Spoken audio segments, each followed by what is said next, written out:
Nagdasok una sa gym sa Barangay Kapitan Tomas Monteverde Senior, Davao City ang mga residenteng apektado sa sunog Lunes sa hapon. Sa inisyal nga report sa City Social Welfare and Development Office kung CSWDO alas 9 Lunes sa gabi, mukabat sa 176 ka pamilya ang nasunugan. Apil sa nasunugan ang pamilya nila Wilma Villan ug Adjon Prospero. Sa modular tent una sila, temporaryong nagpuyo samtang nagpaabot sa ihatag nga hinabang pinansyal sa lokal nga gobyerno aron makapatukod sila ug balik sa ilang naugdaw nga balay.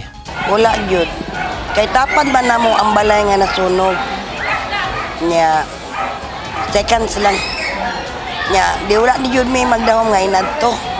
Kay kumbot balansehon kung layo pa gyud siya makakuha gyud mi sanina.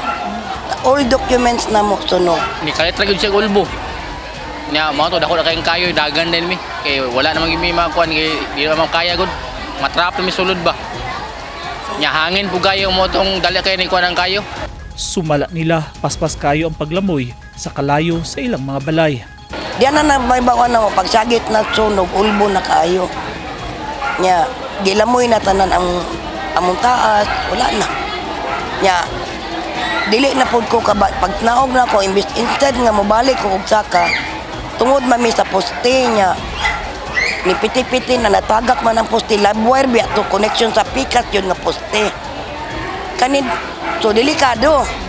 So much better nga ning palayo na lang ko bahalag tapot lawas importante buhi. Naka-responde man sila pero dapat dili na makasud sa mga derpita kay apikin man kay pod mo tong naipit na gid.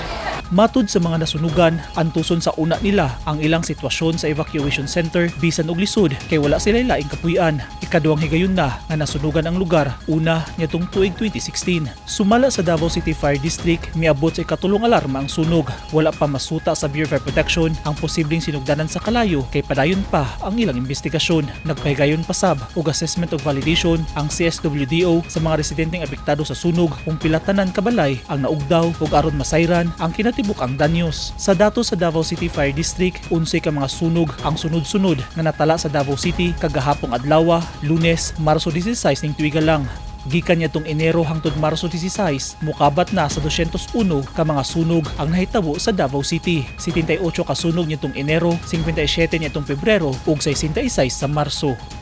Eugene Hinutan, Newsline Philippines. Stay safe.